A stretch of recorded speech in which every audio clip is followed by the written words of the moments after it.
수원에 사는 55세 한경순 씨는 오늘 혼자 사는 77세 아버지의 집에 가고 있습니다.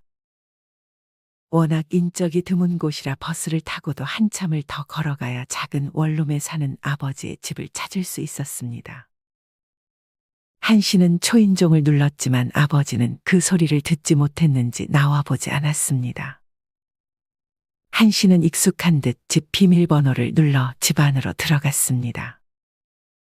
한 씨는 그렇게 안으로 들어갔지만 이상하리만치 집이 고요했습니다.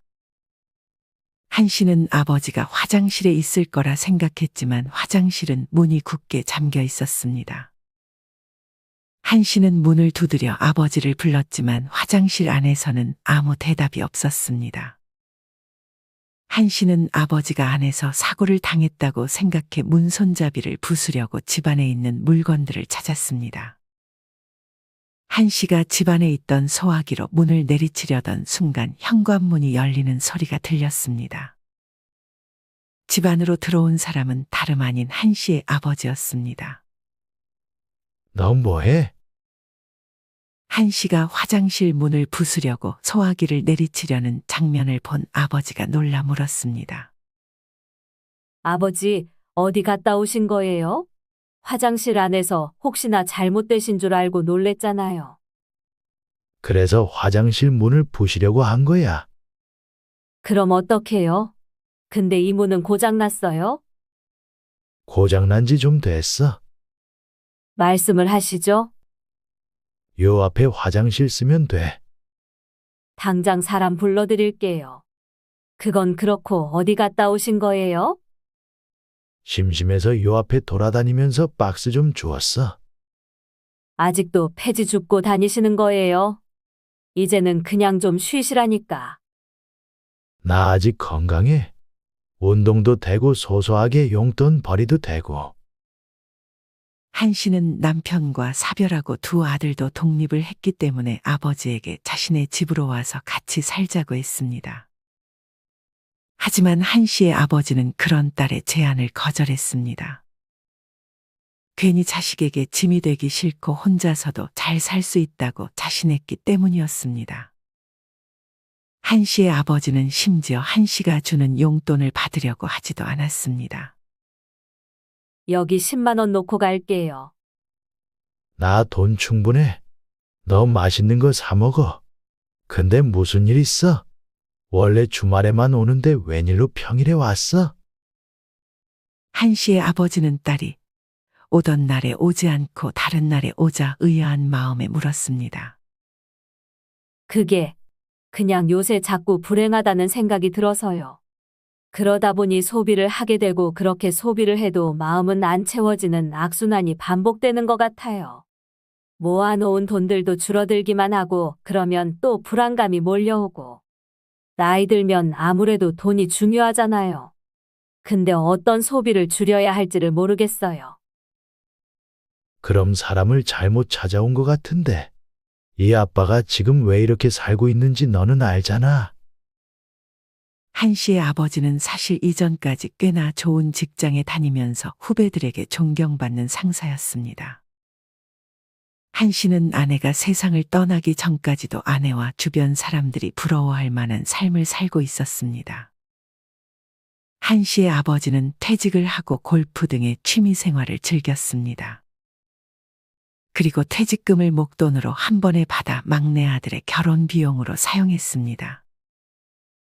한 씨는 자식들에게 무리해서 도움을 줬고 퇴직 후에 즐기던 취미들을 지속적으로 즐겼습니다. 이후 한 씨는 국민연금을 받긴 했지만 모아놓은 목돈들이 점점 빠져나가고 있었고 모은 돈이 거의 없었습니다. 한 씨는 뒤늦게 자신의 행동을 후회했습니다.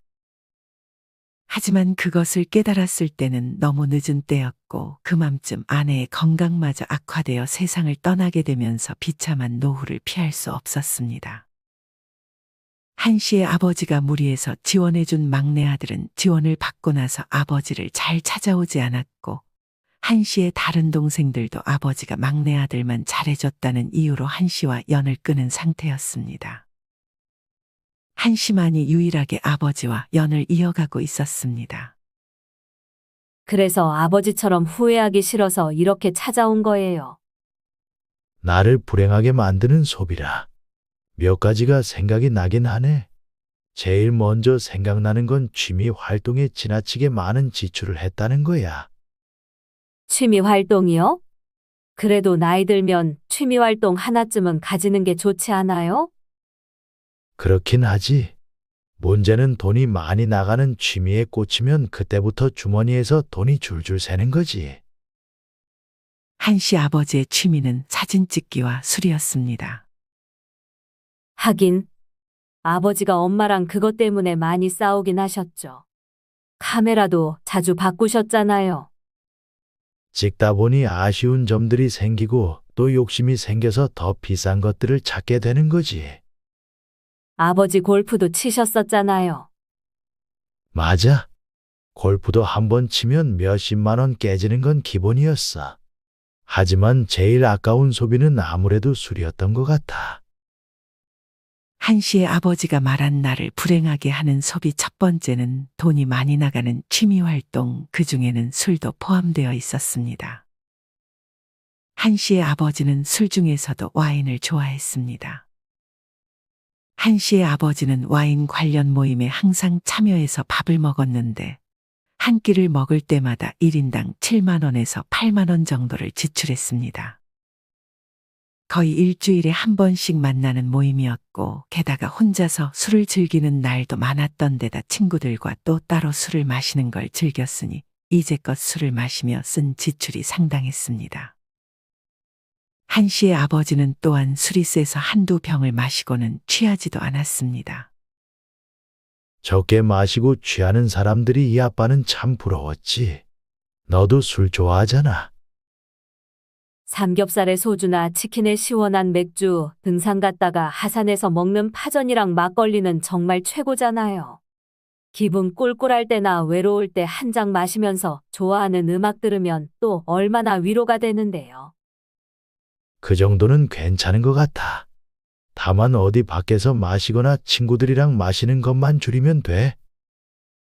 한씨의 아버지는 술 외에도 취미 생활을 가지되 이왕이면 돈이 많이 들지 않는 취미 생활을 가지고 초반부터 비싼 장비를 사지 말라고 조언했습니다.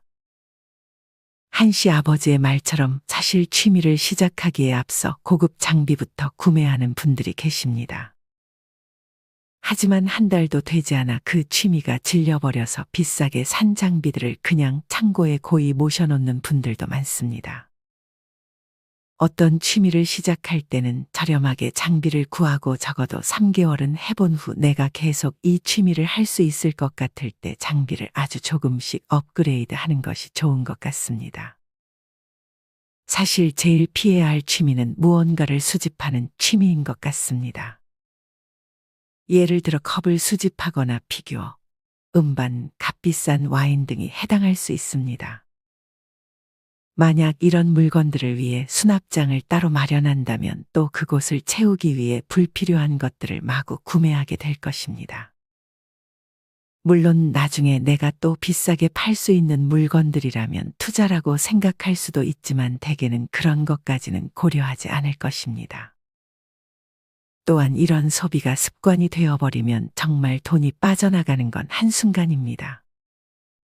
내가 모아놓은 수집품들을 보면 기분이 좋을 순 있겠지만 그게 나중에는 또 다 짐이 됩니다. 이런 취미들은 지양하는 것이 좋고 만약 무언가 즉흥적이고 충동적으로 구매하고 싶은 물건이 있다면 지금 당장 구매하는 것이 아니라 일주일 후에 사자고 생각하는 것이 좋습니다. 만약 그때까지 사고 싶은 마음이 들면 구매를 하는 것입니다. 하지만 대개는 일주일 사이 구매하고 싶은 욕구가 사라져 버리는 경우도 많습니다. 돈이 많이 드는 취미는 정말 피해야겠네요. 그 다음 두 번째는 뭐예요? 이 아빠는 사실 그것 말고는 생각이 잘 안 나는데. 날도 좋은데 밖에 좀 걸으면서 얘기할까? 여기 목욕탕 아주머니한테도 한번 물어보자. 한씨의 아버지는 그렇게 한씨를 근처 목욕탕으로 데려갔습니다. 목욕탕 여주인은 단골인 한씨의 아버지를 반겼습니다. 목욕탕 주인은 나이가 70대임에도 아직 목욕탕을 운영하는 것이 대단해 보였습니다. 할멈은 이제껏 돈 쓴 것 중에 제일 후회되는 게 뭐요? 한 씨는 목욕탕 여주인에게 물었습니다. 갑자기 와서 무슨 뚱딴지 같은 소리래? 옆에는 딸내미? 한 씨의 아버지는 고개를 끄덕였습니다.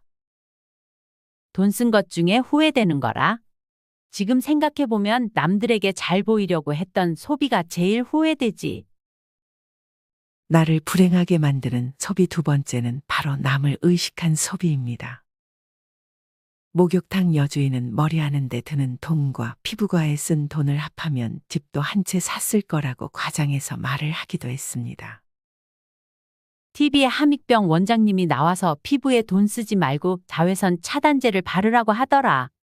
그리고 피부에 큰 돈 들일 이유가 없다고 했는데 내가 그걸 미리 들었어야 했는데.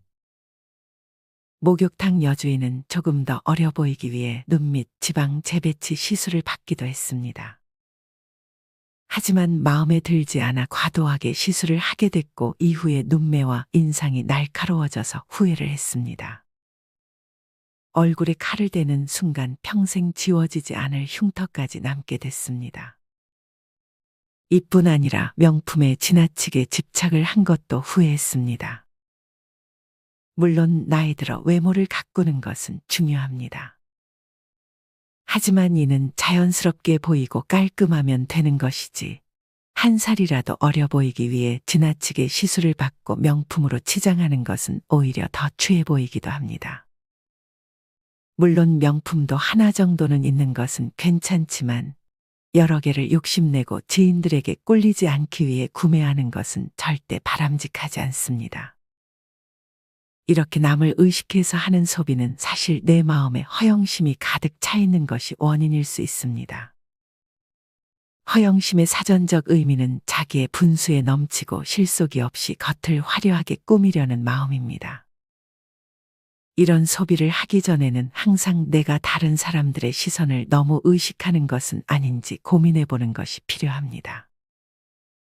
안 그래도 모임하는 동생들이 자꾸만 명품 자랑을 하나둘 하는데 나도 사야 되나 했거든요. 제가 딱 그런 허영심이 있었던 것 같아요. 한 씨의 아버지는 한 씨와 목욕탕을 나와 다시 어딘가로 향했습니다. 이제 집에 가는 거예요? 잠깐 들릴 때가 있어. 한 씨의 아버지는 자기의 집과 그리 멀리 떨어지지 않은 곳에 혼자 사는 지인의 집에 방문했습니다. 여긴 어디예요? 여기 와서 친해진 사람인데 성격이 아주 좋아서 가끔 놀러 오곤 해. 한 씨의 아버지는 익숙하게 배를 눌렀습니다. 곧장 문이 열렸고 아버지의 지인 최 씨가 한 씨의 아버지를 반겼습니다. 누구? 내 딸이야. 아이고, 안녕하세요. 지인 최 씨는 한 씨에게도 반갑게 인사했습니다. 뭐라도 좀 사들고 왔어야 됐는데. 내가 사오지 말라고 했어. 뭐 사오는 거 싫어하잖아. 지인 최 씨는 그런 한 씨의 아버지에게 잘했다고 답했습니다. 그나저나 무슨 일이야? 내 딸이 돈 쓰는 거에 대해서 조언을 좀 구하고 싶대서. 그럼 여기 잘못 찾아온 것 같은데. 돈 함부로 써서 지금 이 꼴로 사는데. 지인 최 씨도 한 씨의 아버지와 비슷한 후회를 하고 있었습니다. 한 씨의 아버지는 지인 최 씨의 주방으로 가서 선반을 열었습니다. 그 안에는 영양제가 한가득이었습니다. 이거 다 먹는 거야. 먹다 말았지. 유통기한 지난 것들도 많아. 지인 최 씨는 영양제에 대한 얘기가 나온 김에 나를 불행하게 만드는 소비 세 번째로 영양제를 골랐습니다. 지인 최 씨는 이전부터 건강이 제일 중요하다고 생각해 많은 영양제를 복용했습니다. 무조건 많이 먹으면 좋을 거라고 생각해 영양제를 밥 대신 먹기도 했습니다. 이런 최 씨처럼 사실 건강에 대한 관심이 지속적으로 높아지면서 우리나라의 영양제 산업이 끊임없이 성장했습니다. 심지어 영양제를 먹다가 배가 부르다는 말까지 있습니다.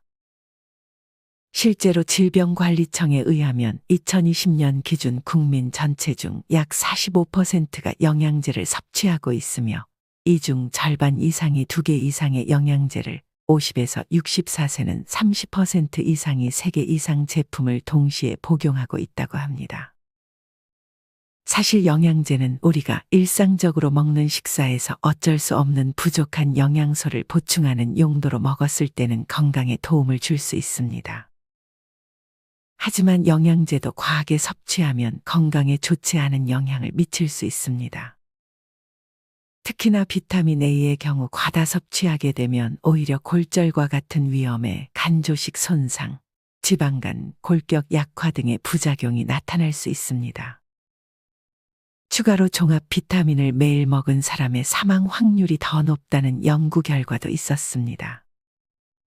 미 국립암연구소의 최근 연구 결과, 연구를 주도한 교수는 수명 연장을 위해 종합 비타민제를 복용하는 것을 지지하지 않는다는 입장을 밝힌 바 있습니다.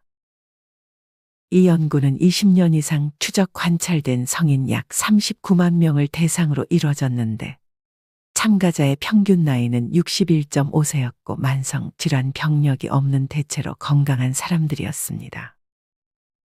결과는 예상 밖이었습니다. 연구기간 20년 동안 초기 참가자 39만여 명 중 약 16만 5천 명이 사망했는데 이 중 매일 종합 비타민제를 섭취한 건강한 사람들은 비타민을 먹지 않은 사람들보다 사망할 확률이 4%가 더 높았습니다.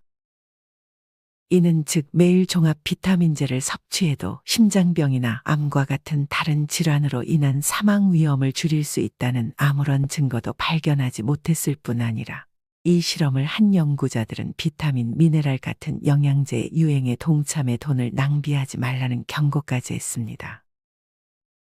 물론 특정 상황에서는 종합 비타민이 유용하게 작용할 수 있다는 연구도 있습니다. 조지 워싱턴 대 닐 바나드 박사는 역사적으로 선원들이 비타민C 덕분에 괴혈병에서 벗어날 수 있었다며 베타카로틴, 비타민C, 비타민 D, 아연 등은 시력 상실로 이어질 수 있는 노화 관련 황반변성을 늦춘다고 설명했습니다. 하지만 이 교수도 종합 비타민제가 장수에는 큰 도움이 되지 않는다며 이보다는 다양한 영양소와 섬유질을 제공하는 건강한 음식을 섭취하는 것이 더 좋다고 덧붙였습니다. 제 집에도 영양제가 참 많은데 영양제보다는 야채를 많이 사서 먹어야겠네요. 벌써 이 집에 와서 하나 배웠지? 또 생각나는 건 싼 것만 찾는 소비를 지향하는 거야. 아버지의 지인 최 씨는 영양제에 이어 나를 불행하게 만드는 소비 4번째로 싼 것만 찾는 소비를 하지 말라고 조언했습니다. 물론 싼 것을 사는 게 더 이득이 되는 물건도 있는데 어떤 물건이나 옷의 경우는 오히려 싼 걸 사면 자주 망가져서 오히려 자주 사게 되고 돈을 낭비하게 되는 경우도 있습니다.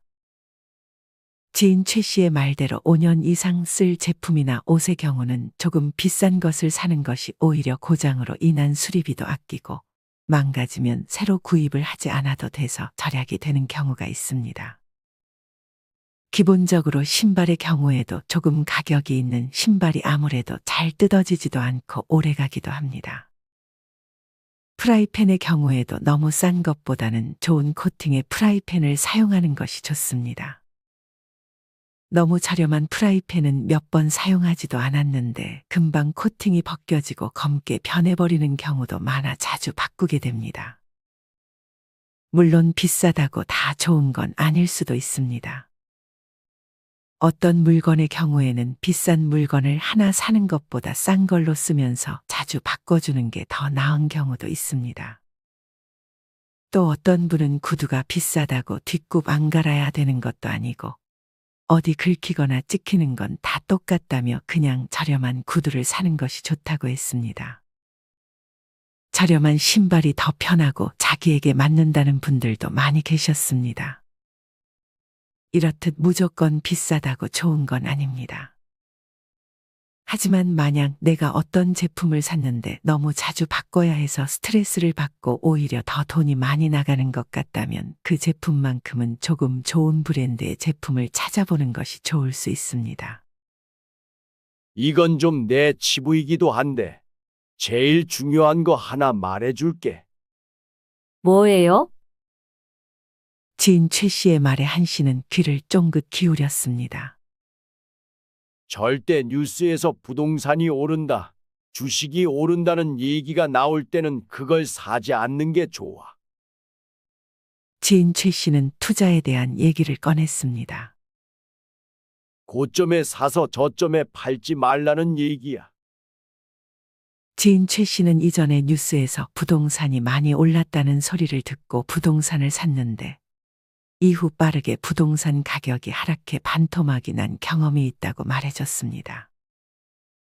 뉴스에 나왔을 때는 이미 늦은 거니까 그때 투자하는 건 별로 좋지 않아. 지인 최 씨가 나를 불행하게 하는 소비로 꼽은 5번째는 바로 고점에 사서 저점에 파는 잘못된 투자 방식이었습니다.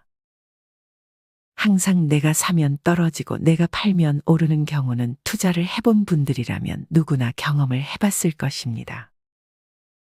증권가의 말처럼 무릎에 사서 어깨에 팔라는 말은 사실 쉬운 말이 아닙니다. 많은 사람들이 이 투자가 좋다는 주변 사람들의 말을 들으면 그때서야 부랴부랴 자기도 그 투자를 따라서 하기 시작합니다. 하지만 이때는 대부분 이미 가격이 많이 올라버린 고점인 경우가 많습니다. 몇 년 전 삼성전자의 주가가 9만 원을 돌파했을 때도 많은 사람들이 더 오를 거라고 생각해 주식을 많이 샀습니다. 하지만 그 이후로 몇 년이 지난 지금 삼성전자의 주가는 5만 원대입니다. 만약 9만 원의 주가로 1000주의 주식을 샀다면 지금은 거의 3에서 4천만 원 정도 손해를 보고 있는 셈입니다. 이런 경우에는 팔고 싶어도 팔지도 못하게 되고 팔게 되면 큰 손해를 감수해야 합니다. 많은 분들이 마트에 갔을 때 몇백 원 싼 것을 찾으려고 재료를 비교하지만 정작 큰 돈이 들어가는 이런 투자에 대해서는 남의 말에 휘둘리는 경우가 많습니다. 그래서 만약 내가 투자를 할 생각이 있다면 무조건 공부를 해야 하는 것입니다. 만약 공부를 하기가 귀찮거나 꺼려진다면 그냥 안전하게 저축을 하는 편이 제일 좋습니다. 노후에 하면 좋은 투자 중에 하나는 배당 투자입니다. 요새는 월배당이라고 해서 매달 월급처럼 월마다 배당을 지급해주는 주식이나 ETF도 많이 있습니다.